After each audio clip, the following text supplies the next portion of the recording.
Thanks, Charles. So my job is not to talk to you necessarily about that side of it. Mine's the on-farm side, but just a little snippet of our take on it. As someone who has a business in agriculture, it frightens the hell out of me. We look at what the impact of the dairy crisis was. The dairy crisis was a step down in price, and essentially what Charles has just described is no price. So we look at what impact that has on not just the farmers, but the rest of us in the industry. It's massive. It's something that does scare the hell out of me, so that's why I'm happy to see all of this happening. But my job is to talk to you about what's happening on farm.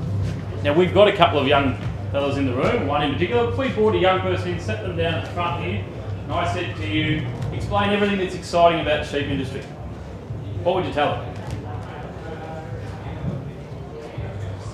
I can ask that question in pretty much any room full of sheep producers, and I get the same blank looks. What is it that's exciting about our industry? Occasionally we get told price.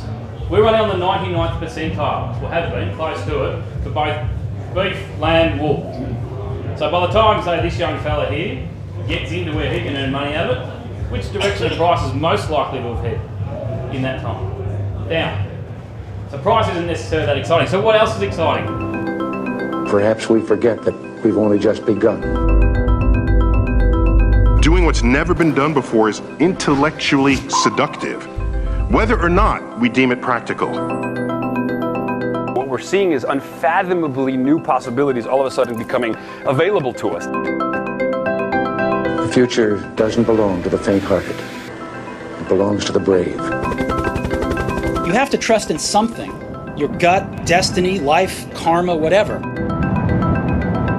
We truly are living in an extraordinary time, and many people forget this. So now technically your device is on. Can you tell? Can you hear me? The yearning to do what we do in the service of something larger than ourselves. Where did we come from? Are we alone in the universe? What is the future of the human race? When you conduct those exercises, innovation follows just as day follows night. We can do this. I know we can because we've done it before. Stay hungry, stay foolish.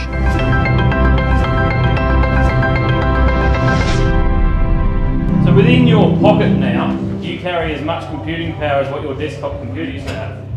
So this explosion of technology has been happening. It's here. So what are we doing in our industry? Now it's really easy for me to poke fun at my own industry, but we started out with a handpiece that looks like this. And now we've got blue ones, red ones and yellow ones. How much progress have we really made? That really frustrates me. Where is our new technology? Where is the things to get the next generation excited? Or you excited? Reinvigorated? If we compare what the cropping industry's got. 10 years ago we were all excited about auto steer. Does anyone even talk about auto steer anymore? It's normal. It's now normal. It's just part of everyday life. They've now got things like this.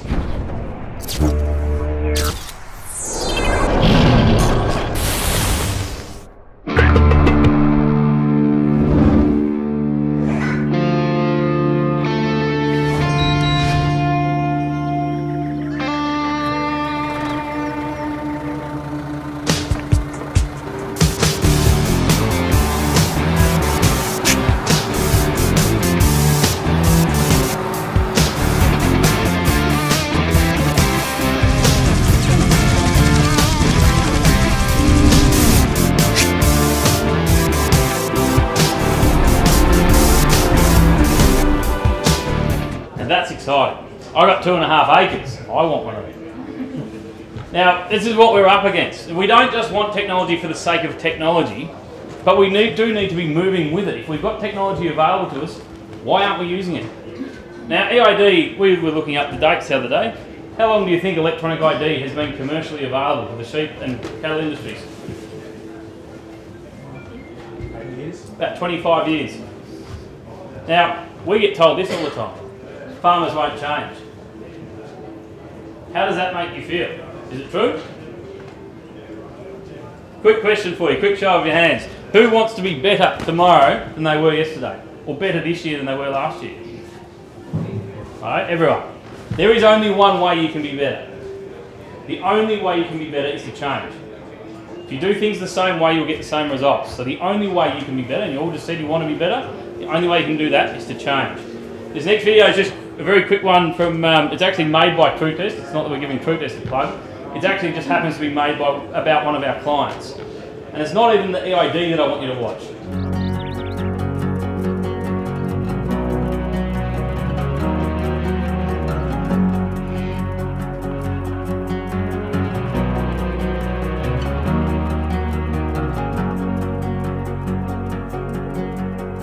I'm Gordon Brown. I've been a farmer. I was born into the industry. I've been in it all my life. When I was younger, you'd have a crowbar and a shovel, a brace and bit, drill, no electricity, no cordless drills. The tools we now have to work with are fantastic. If you start talking about EID tagging systems to keep control of your livestock, it's huge improvements. There's a lot of livestock that go across the borders, swapping state to state. There needs to be control. As a manager, you've got to make decisions for the well-being of the property and the livestock. You can make decisions with informed data. It begins obviously by purchasing the tags, and we manually insert a tag in their ear. We've got this set of scales, a three-way drafter. Every animal, as soon as it's weaned off its mothers, runs through there to record the weight. We've got a spreadsheet with the top producing animals and the lower producing, so that decides whether we exit them or what sire lines, what genetics we use. There's many tools in our toolbox that we can use if we have the information in front of us to make that decision. I think there's huge improvements to the lamb industry, and this is all possible by using EID tags. It's made it easier, less guessing, more positive results. Better for the industry, more profits, win-win situation. It's a no-brainer to me. I'm in boots and all. Farming's a tough gig, you know, there's a lot of manual work, a lot of dust, a lot of heat, a lot of cold, but we've got to use tools to improve the results. If we've got something that'll assist us, we've got to move forward and jump on board with that.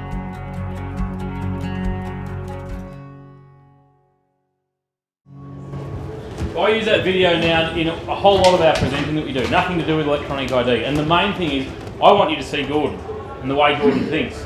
This year, Gordon rang me up and he said, out of 40 years of farming, this is the best prepared I've ever been for lambing. I rang him up 3 weeks later and I said to him, how's lambing going? He said, fantastic. Definitely going to be the best results we've ever had, but there's a few things I want to do different for next year. Now, how many of you are thinking like that? Look at yourself critically and think, am I thinking about how I can be better next year? You all told me before you want to be. So what are the things that we can do different? Because Albert Einstein told us insanity is doing the same things over and over again and expecting different results. So, if we move now into EID, what we're actually supposed to be talking about. Every one of you has this walking around in your paddock. Every animal, every individual animal you have out there has its own story, its own history, its own passport, information from its lifetime. So how are we using it? And what it basically looks like is every time we start talking about different populations, we get what we call population dynamics, or a bell-shaped curve, where we have poor performers, average and superior performers. This doesn't matter whether we're talking about people in height or weight or IQ, doesn't matter whether we're talking about cattle, dogs, anything. Same thing happens, population dynamics. If we look at the way we've traditionally been managing our sheep flocks, we will identify what we can visually, but essentially what we end up with is that same variation in every age group. And then we kick them out, the whole lot, because they've had a birthday at the end. Now if we start looking at the individuals and we actually understand what their level of performance is, identify the poor performers as early as we can. Now depending on the trait, that will vary as to when we can actually do that. And that leaves us with what were the average and superior performers. And then, some of these down the bottom here are still some of the best genetics you've got on your whole farm. We've been kicking them out because they've had a birthday. And you'll hear people say all the time, we need to shorten the generational interval. We don't want sheep beyond 5 years of age or 6 years of age or Most of that's because we don't know who they are. And because we've still got passengers in the system. So we kick the whole lot out to make sure we get rid of those passengers and we bring the next generation of genetics through. What I actually want is both. I want to do as much as we can. Shorten the generational interval, only keep those who are actually performing, and really fire up the genetic gain that we can achieve. So all we're actually doing at any one time though is we're grabbing this bell-shaped curve and we're giving it a shove. There's still a bell-shaped curve there. We've just sliced the bottom end off it. In terms of what the bell-shaped curve actually looks like, the Sheep CRC did some work a few years ago and found that this is for a commercial flock in terms of wool price. The top 25% were cutting $82 worth of wool. The average for that group of animals overall was $54, which tells us the bottom 25% are doing bugger all, cutting $37 worth of wool. Now for that same group of merinos, they then went and had a look at fertility, see what was happening in terms of weaning percentage. The top 25%, just looking at weaning percentage on its own, the top 25% were weaning 143% lambs. If we look at the average for that group of animals, it was 86%, which tells us the bottom 25% are doing very little, 28%. Now the reality is some of these that are only weaning 28% are probably cutting $82 worth of wool. And some that are weaning 143% might only be cutting $37 worth of wool. But we do also know there will be animals that are doing both and that are doing both. We just need to find them. The other thing that's happened in our industry is this thing's gone missing. Now maybe with the resurgence of wool prices we might see a few more wethers hanging around. But the wether used to be our release valve. Just quickly, how many of you have got wethers beyond 2 years of age? 2. We used to be able to ask that question, we would have a room full of people put their hand up. Now the reason that we're interested in the wether is when the pressure comes on, we just open the gate and off they go. Nobody gets emotionally attached to wethers, ever. But as soon as we bring in a full breeding system, you have an entire flock of breeding ewes, we hesitate. We hesitate because we don't want to lose some of our good genetics. We don't want to just open the gate and send them off on a truck. And so we don't make those really strategic stocking rate decisions. And that's a real problem for us. I can see right at the moment the way our industry is heading with our breeding flock and the way the breeding numbers are and without wethers, we don't have the release valves. So we either end up running at too low stocking rates to make up for it, or we're too reluctant to make that call. We end up over feeding supplementary feed when we shouldn't be. When we should be offloading numbers. So what it means is when we get that bell-shaped curve, pressure comes on, let's go through and take the bottom 10% out of every age group, or the bottom 25% out of every age group. It allows us to drop our numbers. The flock that we're left with at home afterwards is better than the flock we had before, and someone's hopefully paid us too much money for it, which is what we've been able to do in the last few years. This is just another example of data on individual animals. So this is from a commercial flock in southwest Victoria, fleece weight versus micron. Not much of a relationship there between fleece weight and micron. Basically no relationship. Now we know over time if we select just for fleece weight we will have an impact on micron. But when we look at a group of animals the relationship is relatively random. We took that same group of animals and we've just done this again. This is a new analysis with current prices. That's the range in fleece value within that group of 1,000 animals. So we've got animals down here cutting below $30 worth of wool, while others on current prices are cutting over $80 worth of wool. Now the question I would ask you is, what the hell are these things still doing in here? The animals within that band, why are they still there? And the main reason is because if we can't identify them, they stay in the system. We're still feeding them, we're still drenching them, they're still driving you nuts every time you have to do something with them in the yards, and yet they're doing very little for you. When we start looking at what we can actually do with EID and the extent we can go to, this is growth rates on individual lambs from birth through to weaning. We've got an industry that spends a whole lot of time talking about let's try and average 300 grams a day. And I'll say to you, bugger 300 grams a day, look how many of these lambs are above 400 grams a day. We've got lambs here doing more than 500 grams a day. If you look at the top 3 dots up here, what would they be? Singles or twins? Singles, they'd have to be, wouldn't they? Except that I know what they actually are. 2 of those top 3 dots are twins. And not just born as twins, raised as twins. And I'll explain a bit more later on when I show you how we actually know that. But what it tells us, because I would have made the same assumption, I walk into that pen full of lambs, I would have said single, single, single. And it's my job as a consultant specialising in prime lamb, we've been making assumptions about animals without actually knowing, and we're not always right with our assumptions, generally. That group of animals average 385 grams a day, maternal rams out of first cross ewes, so the genetics are good but they're nothing spectacular. And that's the sort of growth rates that are possible, if we actually track them and know what they're doing. We were able with that same group of animals to actually match them to the ewes and work out how many dollars worth of lamb was each ewe producing for us. I'll talk about the process a bit later, but in terms of the information that it gives us, it tells us some of them have weaned us nothing, $0. And some of them have weaned us close to $300 worth of lamb. Which ones would you prefer to have? We actually had another look at it. Sorry, yeah, which ones do we want to get rid of? We had another look at it to see what if we put 2 years of data together for that same group of ewes. So we've managed to track them 2 years in a row, put all the data together, because there's a bit of variation. Some have twins in 1 year and single in another. Put 2 years together, and we've got some here that are battling to do $100 worth of lamb. Now we've actually taken those dries out of the mix in this analysis, so they're not in there at all, because they've been kicked out. Battling to do $100, well, we've got others up there over $400 worth of lamb. Now you've got to ask yourself, how do you actually use this information though? Do we go through and we cull this bottom end? Do we care about that $400 ewe because one ewe, she doesn't really mean much to me? I can't do a hell of a lot with one ewe. You need to think about how we're going to actually use the information. In terms of EID though, because we can do all of this stuff, everything you could do with a visual tag. So why aren't we? The main reason is EID makes it more accurate, easier, faster, and therefore more likely to happen. And it's by far the most important one.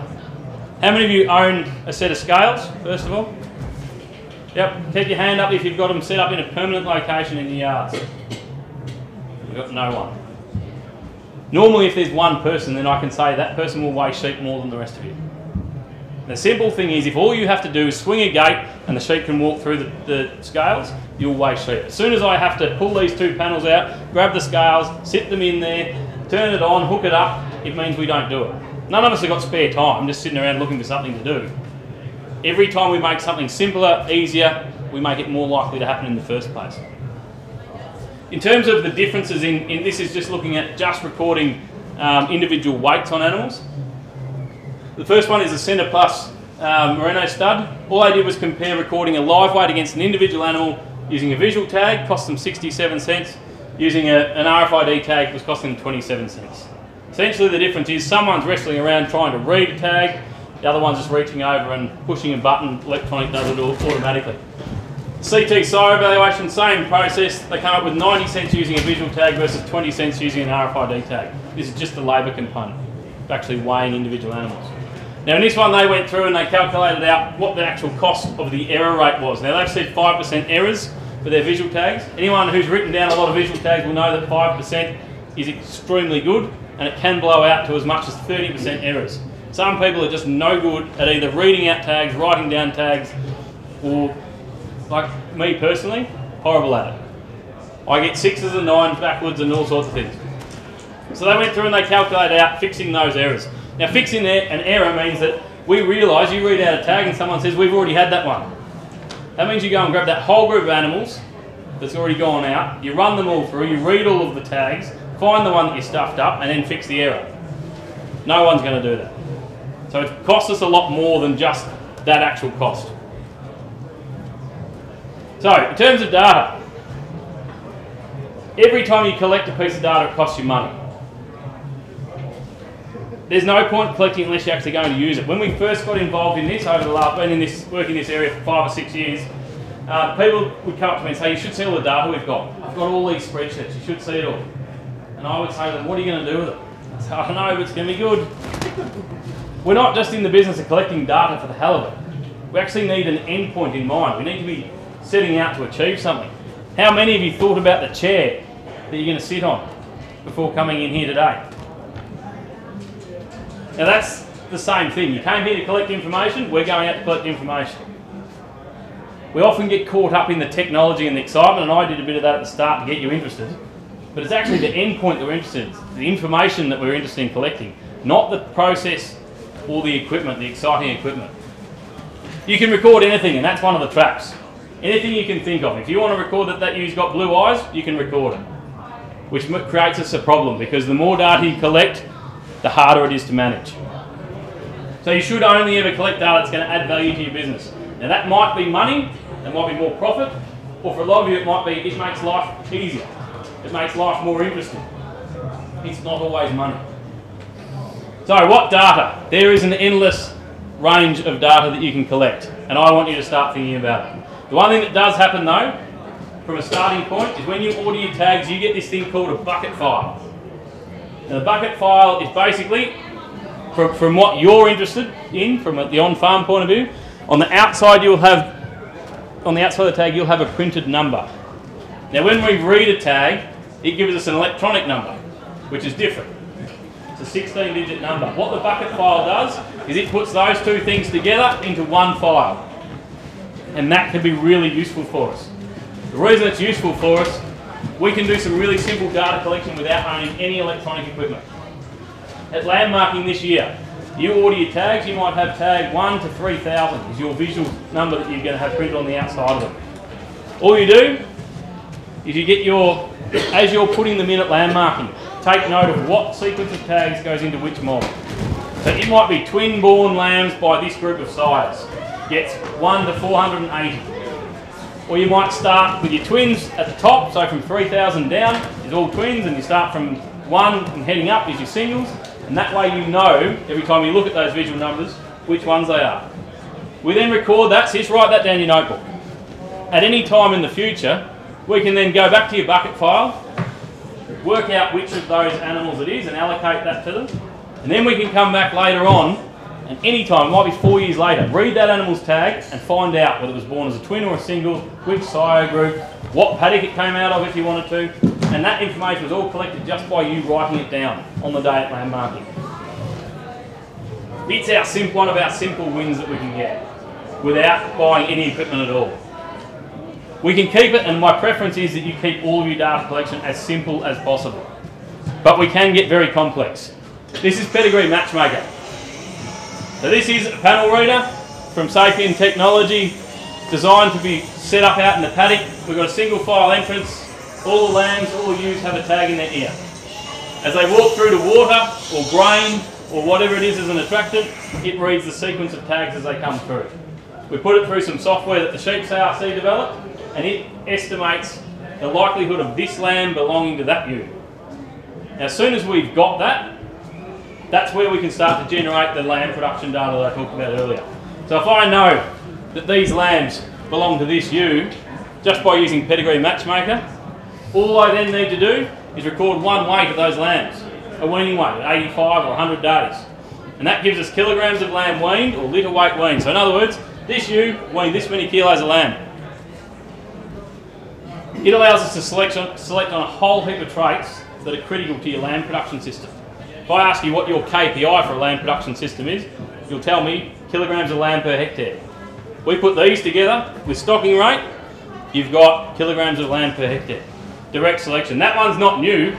It's developed and reviewed over the last 25 years. All it is we figured out with electronic ID, we can actually record it quite easily on farm. That produces this sort of a graph. So kilograms up the side here, each one of those dots is an individual ewe. So anyone want to have a guess at why there's a break in the graph through the middle? Why is there a break in those dots? Singles and twins. So next time someone says to you, I want one good single, it's rubbish. One good single cannot compete with twins, and twins cannot compete with triplets. In terms of kilos out the gate, there is no comparison. And that's what this graph shows us. Then we can start to do the comparisons like I showed you before. Because we know how many kilos she produced, we convert it into dollars. Know how many dollars she's produced. Why are we keeping these ones? Or perhaps it's just, why are we breeding from these ones? Or what am I doing wrong as the manager, not allowing these ones to do more? Sometimes that's all this is going to tell us. is where we're making mistakes and where we're not allowing them to express their real genetic potential. Again, put it together over 2 years if you're worried about 1 year being skewed by something you've done or the environment's done. Put 2 years together and then ask the question, why have I got these sheep here? If the rest of them are doing that, why have I got these ones that have done less than 200 bucks worth of lamb? And when we've worked this out, you'll see across the top I've got prices in there. We've got a simple spreadsheet that just does those calculations for us. If a lamb is a store lamb, we can associate a certain price per kilo to it. If it's a trade lamb, we can associate a certain price to it. It's a heavy export, and that way we actually properly represent each class of lambs within that group. Because the first thing people will say to us is, oh yeah, but if you produce a whole lot of little store lambs, they're not worth as much. We need to be able to equate for that. If you really want to get complex, this one might be a little bit hard to see, but hopefully you can see it. You live weight across the bottom, kilograms of lamb up the side. So this is how heavy she is, this is how much she produced. The colour of the dot tells us her condition score at weaning. What that allows us to see, if you have a look down here, we've got a lot of very high condition score ewes that are very heavy, and in terms of production, doing very little for us. Why are these ewes still here?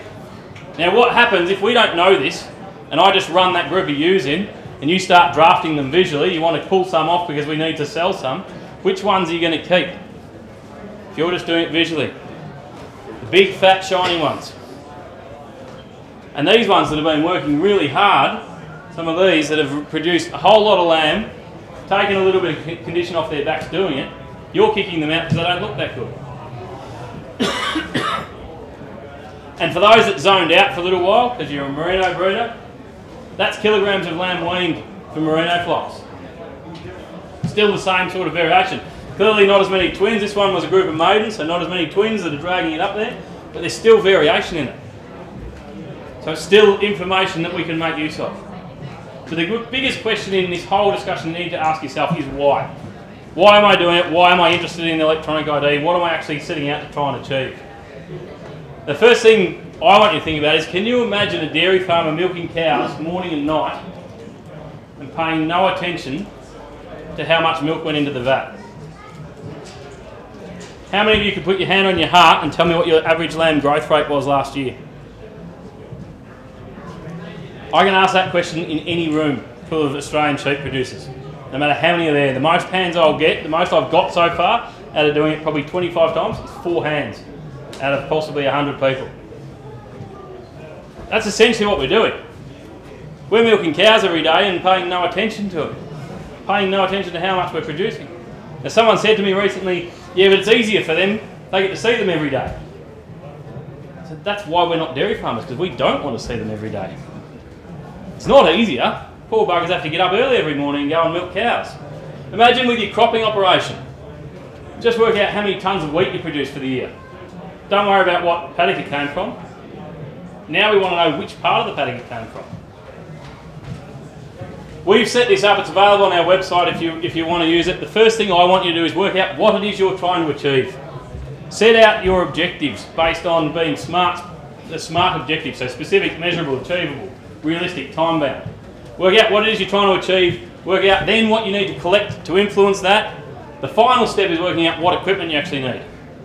And part of that process is working out whether a contractor can do it rather than buying the equipment anyway. You can't improve what you don't measure. You hear people say that all the time, but you cannot. If you don't know where you are today, you're not going to know whether you're making improvements or not. There is a rider on all that though. Understanding the information is critical. Mein Sektor. Das hier ist das wichtigste Gerät des Küstenwächters. Das Gerät und das Gerät. Überlebensradar.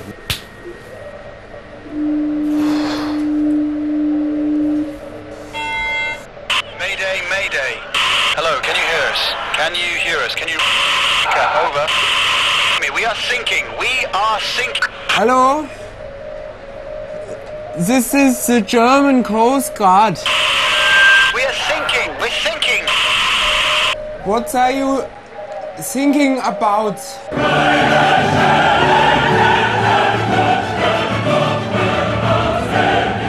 That's just to wake you up. So, the collection of data is a complete waste of time and money unless you actually use it. I don't want any of you to be those people I talked about earlier who've got spreadsheet after spreadsheet of data and no idea what you're doing with it. It's a real trap of being able to record individual live weights all the time. You can get sucked into recording them and thinking it's going to be useful. If it's not part of achieving your actual objective, you're wasting your time. Moving on to data management. It is by far the most important part of your whole system. Whether you decide to do it yourself, whether you pay someone else, it's the most important part of your whole system. Without it, you cannot make effective use of your data. There is dedicated software systems, and I'll show you some of the examples in a second. The one thing is, you don't have to manage it yourself. There are people out there who can do it. The biggest problem we see is people decide they're going to manage their own data. They start for a while, they kind of get half interested in it, they don't really like playing with data. Every time they go to do it, it's at 9 o'clock at night when they're already a bit grumpy, and they end up stuffing it up. Everyone's very hesitant to pay a data manager. It might cost you $100 an hour or $150 an hour. What they do in 15 minutes might take you 4 hours. At least they've done it properly and they've got your data safe. So at least consider that idea. The idea, if I went back onto the farm today, now I can manage my own data easily. If I went back onto the farm today, I would pay someone. And the reason I would pay someone is I can stand in the yards, collect data, send it off to them, forget about it. Then I ring them up and I say, I need this, this and this back. They send it to me and away I go. That's why I'm interested in data management. There's a whole range of different software providers. Quite a few of them are here. The best way you can find out about software is to go and play with it. I'm not going to spend time showing you features of any of them because you need, if you decide that you want to go down that path, you need to play with it and see if it works for you. Righto, the bit that most of you are probably here for is the equipment. And I've left it until this point in the presentation because it's actually the least important part in terms of what you're trying to achieve. Tags. There's a whole range of tags available for you. There's samples floating around and certainly at the Agriculture Victoria booth down the far end of this marquee you'll find the samples. We've also got them outside at the other display. All good tags. They all work, they all do the same thing. The one thing I'd say to you is personal preference. Look at the applicators, look at the style of tag that you like. They will all do the right job for you. In terms of equipment, we've had an explosion of new readers and equipment hit the market. We used to have stick readers that all they did was read a tag and that was it. They'd either send it to somewhere or they might store it on there. Now we have the ability to upload data onto a reader. So what we've got outside, we've got a demo set up outside and we've rattled the heads of the sheep. So they've got red, blue or green. What we've then done is record that against the electronic tag. So now if I grab any of one of those stick readers and I read that animal's tag, it will tell me what colour head it should have. Now that could be anything. It might be telling me micron, or it might be telling me pregnancy status, or I might read, if I set it up properly, I can read its tag and it will tell me it's an 18 micron animal. Or that it weaned 145 kilos last year. It can be anything you like, so it's a major game changer for us. There's a whole lot of new equipment that's hit the market and most of the guys are here at the moment. We've got a whole bunch of auto drafters. And you can spend as much or as little money as you like in setting up your EID equipment system. So think about what it is that you're trying to achieve. We've got the same demo outside with those sheep with their coloured heads. We've set the auto drafter up so it will draft them into pens automatically as well.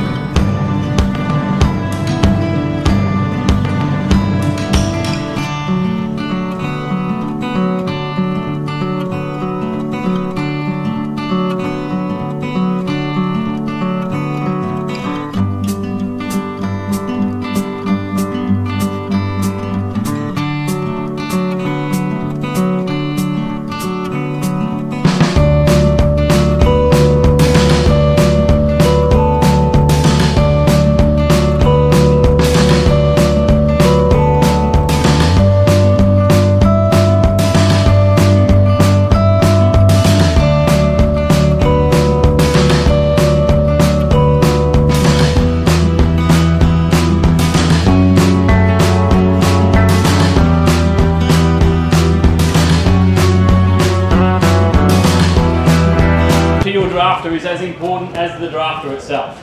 So you need to think about how you set that up. Often we've had quite a few people who bought an auto drafter and they come back and they say, oh, there's always getting 2 in it. Well, that's clearly, straight away I'll say to them, well, your lead up's no good.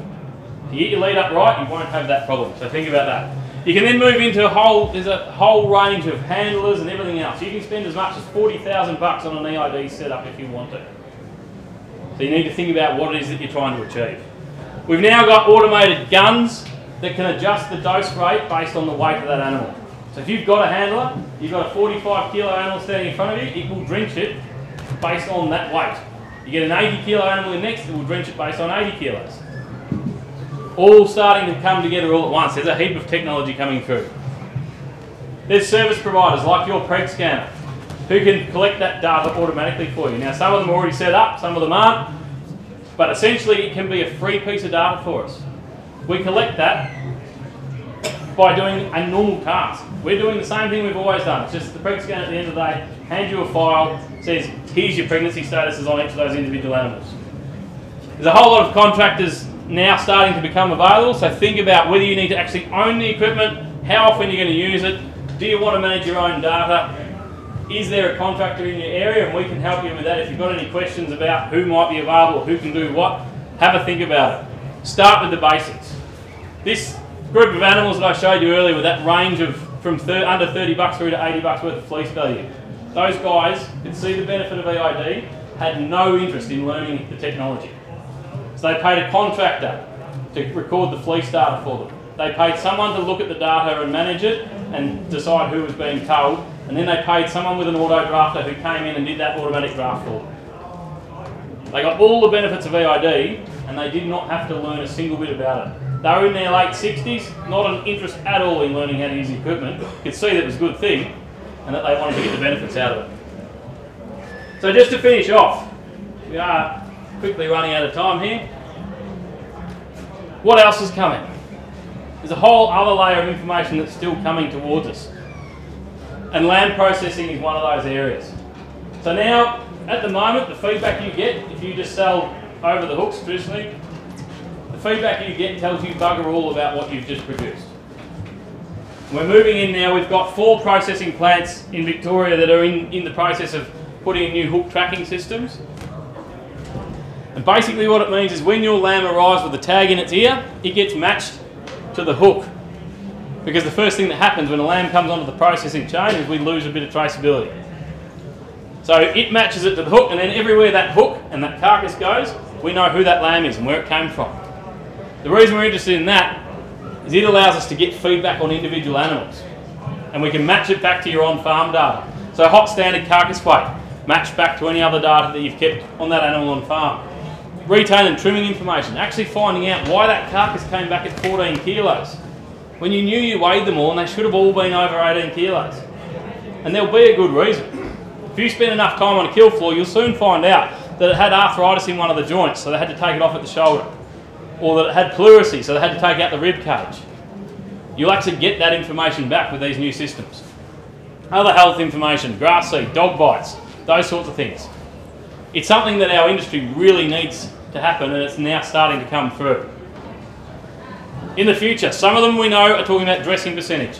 So actually recording a live weight on that carcass as it goes onto the processing chain, and then recording carcass weight and matching the two up for you so that you actually get a dressing percentage. And the reason I like that one is what we've seen recently with people who have got some temporary or some initial carcass feedback out of some projects we've been involved in, is if your on-farm weight is rubbish, it makes it look like your dressing percentage is no good. And what I mean by rubbish is people running sheep straight in out of the paddock and sticking them over the scales. And then they get their carcass feedback back and they match it all up and they work out their dressing percentage and it comes out at 43%. And they think, those buggers are ripping us off. What are they doing? Last time we sent them over here and we got 47%. And we retrace the steps with them and you find out that on this day they ran them straight into the yards, stuck them over the scales, they still had 2 kilos or more of gut fill in them. The other day they got slightly sidetracked, the sheep sat in there for 5 hours before they got around to weighing them, they were truly empty and curfew.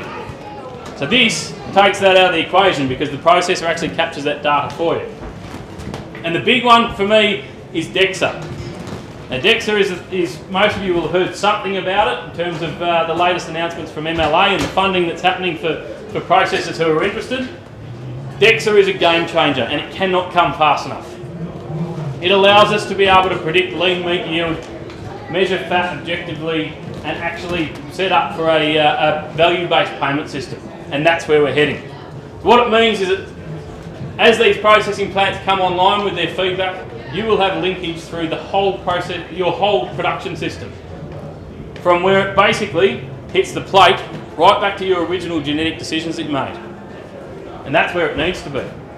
We were fortunate enough to have a chat to Frank Costa a while ago. He could not believe that the lamb industry has no control through its supply chain.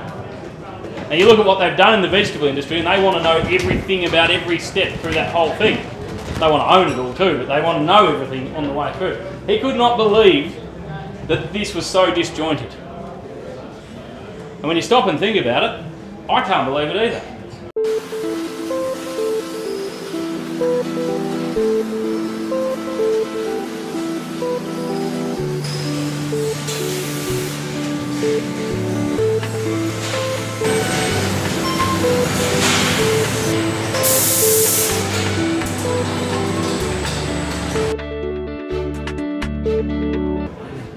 So what that has just done, and the reason the processing sector is interested in this, it's just mapped that whole carcass. So each of these is a rib. It now knows for that processing chain where the robots can cut that carcass down. It just happens to also be really good for predicting lean meat yield. So for anyone who remembers Viascan, back in the days that Castricums had Viascan, it was about 50% accurate. This is 90% accurate. This is very good at predicting lean meat yield.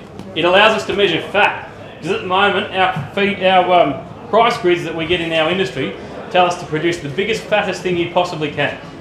18 to 32 kilos, it tells you nothing about what you should be producing. Produce the biggest, fattest thing you possibly can. What you should be expecting to do is get penalised if you're producing something that's too fat. Because the first thing that happens when that fat carcass hits the processing chain, hits the boning room, they trim fat off it. They might have paid $6 a kilo for it. The reason they have to trim fat off it is because the consumer does not want to see that.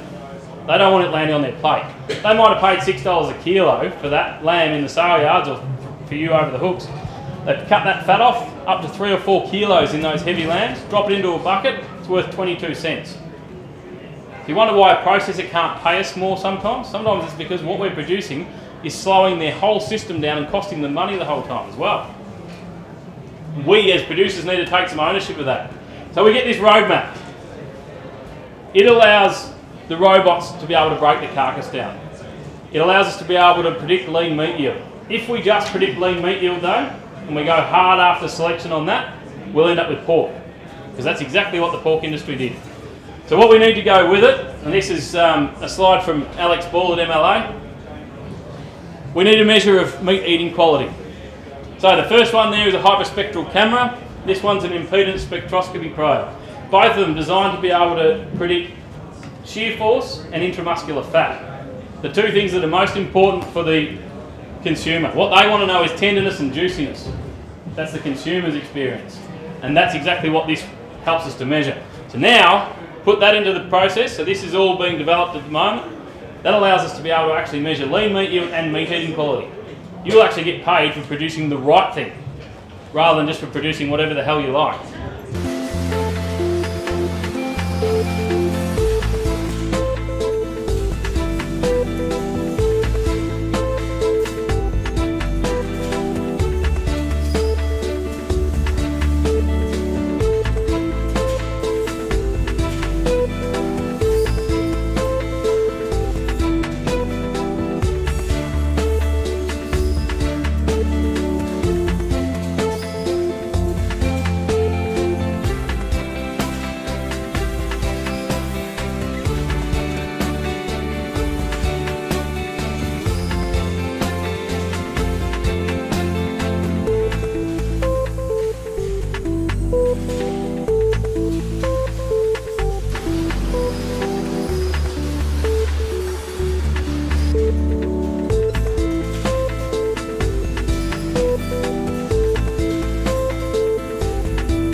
my processors are interested in. So can it shear? Well, interestingly, recently someone from AWI in one of these presentations said our shearing robotics is what designed most of the uni joints in that. And I looked at him and said, well, which industry would you prefer to be in? The one that's actually using it or the one that's not? If you want to see what's really possible, this next one you're not going to see in many bone imaging. By the way, that sort of breaking down, particularly the four-quarter systems, is already in a number of plants in Australia. This isn't something that's some fanciful idea. It's not from other countries. JBS at Bordertown, ALC at Colac, these systems are already in play. So this is something that already exists.